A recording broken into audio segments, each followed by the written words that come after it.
मित्रों नमस्कार, जय सीताराम, राधे राधे, सबको प्रणाम।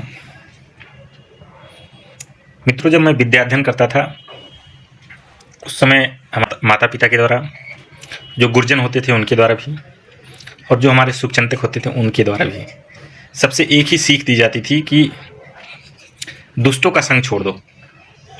अब दुष्ट कौन होते हैं, कैसे होते हैं, थोड़ा विद्यार्थी जीवन में ये सब पता भी कम चलता है, या पता जब चलता है तो बहुत देर हो जाता है।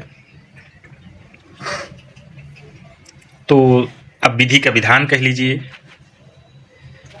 या समय कह लीजिए, या भाग्य कर्म, जो भी हो, लेकिन जो सीनियर होते हैं,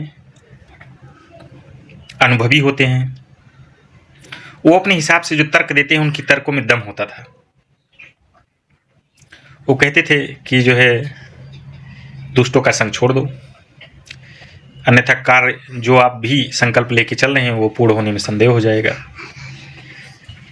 भले ही चाहे जो हो, लेकिन उनकी बातों में आज मैं उस सत्यता को देखता हूँ तो मुझे कहीं ना कहीं वो अनुभव होता है कि उनकी बातों में दम था। हमारे गांव के एक वृद्ध थे, वो कहते थे, अब चाहे जिस हिसाब से वो हमें बताते थे तो समझाते थे तो मुझे लगता था कि जो है वाकई उनकी बातों में दम, तो उस समय भी मैं सोचता था। लेकिन कहते हैं कि जब भगवान किसी को दुख देना रहता है, कि कहते हैं श्री रामचरितमानस में लिखा है, जाको प्रभु दारूर दिख दीना ताकि मत पहले हर लेना। जिसको भगवान को दुख देना होता है, जिसको कष्ट देना होता है, पहले उसकी बुद्धि का हरण कर लेते हैं।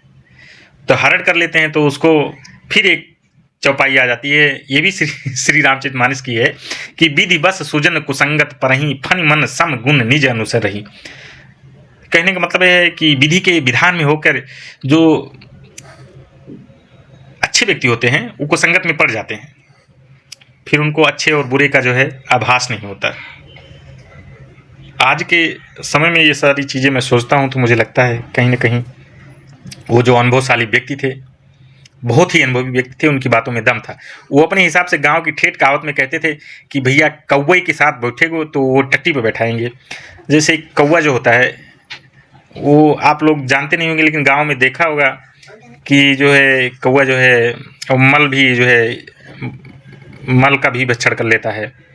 तो कहने का मतलब ये है कि उन लोगों का संदर्भ यही था कि अगर आप कौवे के साथ रहोगे तो वो टट्टी पे बैठा देंगे आपको, और हंस के साथ रहोगे तो क्षीर नीर ये सब आपको विवरण करने में लगाएंगे। तो कहने का मतलब ये है कि संगत जो है बहुत प्रभावी होती है मित्रों।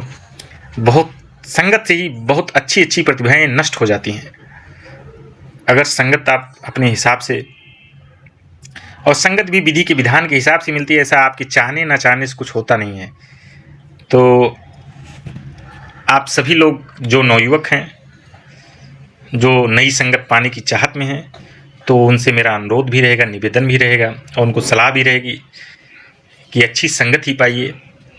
जो अनुभवशाली व्यक्ति बताते हैं, आपके बड़े बुजुर्ग बताते हैं, आपके माता पिता बताते हैं, उन सब चीज़ों को अपने हिसाब से अनुसरण कीजिए।